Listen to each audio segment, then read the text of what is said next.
අපට ඇඩ්වයිස් හම්බ වෙනවා. YouTube එකෙන් හම්බ වෙනවා, යාළුවන්ගෙන් හම්බ වෙනවා, එහෙම නැත්නම් TikTok එකෙන් හම්බ වෙනවා, නැත්නම් අපි පොත් කියවලා ගන්නවා.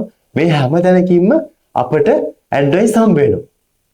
හැබැයි අවංකවම කිව්වොත් එහෙම අපිට කොච්චර ඇඩ්වයිස් හම්බුණත් කොච්චර හાર્ඩ් වර්ක් කරත් ප්‍රශ්නයක් තියෙනව නේද? අපේ ලයිෆ් එක චේන්ජ් වෙන්නේ නැහැ නේද? මම දන්න ගමක ජීවත් වෙච්ච සහෝදර දෙන්නෙක් හිටියා. මේ දෙන්නට දෙමාපියන්ගෙන් උපදෙස් හම්බුණා. ඊට පස්සේ වැඩිහිටියන්ගෙන් උපදෙස් හම්බුණා. යාළුවන්ගෙන් උපදෙස් හම්බුණා. සමාජයෙන් උපදෙස් හම්බුණා. ඔයාලා මෙහෙම කරන්න, මේ විදිහට කරොත් මෙහෙම වෙනවා කියලා ගොඩාක් උපදෙස් හම්බුණා. හැබැයි ටික කාලයක් ගියාට පස්සේ මේ දෙන්න උපදෙස් අහලා වෙනස්ම විදිහේ පුද්ගල දෙන්නෙක් බවට පත් වුණා. මේ ෆැමිලි එකේ සහෝදර දෙන්නගෙන් පළවෙනි කෙනා මෙහෙම කියනවා. අපේ පවුලේ කවුරුවත් ඒ වගේ කරලා නැහැ. එහෙම කරලා නැහැ. අපිට ඒ ලෙවල් එකට යන්න බෑ. කට්ටිය ඇඩ්වයිස් දෙනවා. මෙයා ඇඩ්වයිස් අහනවා. අහලා මෙයා පිළිගන්නවා. හැබැයි මෙයා හිතනවා මෙයා ලිමිටඩ් මිනිස්සෙක් කියලා. මෙයා අර කම්ෆර්ට් සෝන් එකේ හිතනවා. එතනින් එහාට යන්න බෑ කියලා හිතනවා. එහෙම හිතලා එයා හાર્ඩ් වර්ක් කරනවා. හાર્ඩ් වර්ක් කරත් කොච්චර ඇඩ්වයිස් ඇහුවත් වැඩක් නැහැ.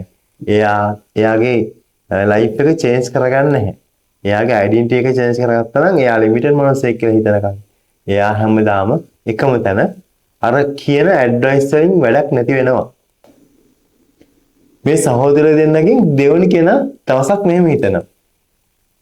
මම මේ ෆැමිලි පැටර්න් එකට ලිමිට් වෙන කෙනෙක් වෙන්නේ නැහැ කියලා මෙයා හිතනවා. එහෙම හිතලා මෙයාට අර දෙන සමාජයෙන් දෙන ඇඩ්වයිස් මෙයා පිළිගන්නවා. ඒවට අනුව ක්‍රියාත්මක වෙනවා. ක්‍රියාත්මක වෙලා මෙයාගේ අර සෙල්ෆ් ඉමේජ් එක වෙනස් කරගන්නවා. එහෙම වෙනස් කරගෙන අර ලිමිට් එක නැතුව එයා කම්ෆර්ට් සෝන් එකේ එළියට හිටලා එයාගේ වෙනම සක්සස් ලයිෆ් එකක් ගත කරනවා. එකම ෆැමිලි එකක් පුද්ගල දෙන්නෙක් වෙනස්ම රිසල්ට් දෙකක්. ගොඩක් වෙලාවට ඇඩ්වයිස් ෆේල් වෙන්නේ ඒ ඇඩ්වයිස් එක වැරදි ඇඩ්වයිස් එකක් නිසා නෙමෙයි. ගොඩක් වෙලාවට ඇඩ්වයිස් එක ෆේල් වෙන්න ප්‍රධානතම හේතුව තමයි අර ඇඩ්වයිස් එක ගන්න කෙනාගේ තියෙන්නේ ඕල් මයින්ඩ්සෙට් එක. එයාට තියෙන්නේ අර ඕල් මයින්ඩ්සෙට් එක නිසා එයා හිතන්නේ වෙනම ක්‍රමයකට. ඒක නිසා එයා අර වැදගත් ඇඩ්වයිස් එක රිජෙක්ට් කරනවා. මයින්ඩ්සෙට් එක ඕල් නම් හැම වෙලාවෙම ඇඩ්වයිස් එක తాවකාලික. එයා ගණන් ගන්න නැහැ. එයා ඉන්නේ වෙනම ලෙවල් එකක. එයා හිතන්නේ එයා දන්න දේ හරි කියලා. ඒ ඕල් මයින්ඩ්සෙට් එක තියෙන කෙනා තමයි ඇඩ්වයිස් හැමතිස්සෙකම ෆේල් කරගෙන ජීවිතේ ෆේල් වෙන්නේ. කියන තව එක්සැම්පල් එකක් ස්මෝල් ෂොප් එකක් කරන දෙන්නෙක් ඉන්නවා. මේ දෙන්නගෙන් පළවෙනි කෙනා හිතන්නේ අද ලැබෙන ඉන්කම් එකෙන් අද සල්ලි වියදම් කරන්නේ කොහොමද කියන එක. නමුත් දෙවෙනි කෙනා හිතන්නේ අද ලැබෙන ඉන්කම් එකෙන් අපි ලබන මාසෙට තව වැඩි කරගන්නේ කොහොමද කියන එක තමයි දෙවෙනි කෙනා හිතන්නේ. රිච් මයින්ඩ්සෙට් එකක් තියෙන කෙනා හැම නිතරම පර්ස් එකට සල්ලි ගේන ක්‍රම හදනවා.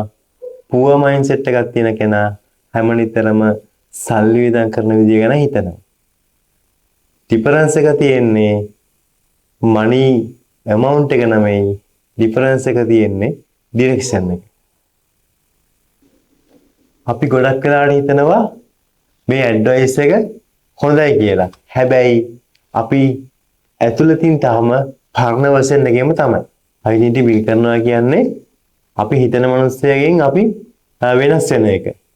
මට බෑ කියලා හිතන මනුස්සයගෙන් මම ඒක කරගන්නේ කොහොමද කියන මනුස්සය දක්වා shift වෙන එක තමයි ඩෙන්ටිටි බිල්ඩ් කරගන්නවා කියලා කියන්නේ.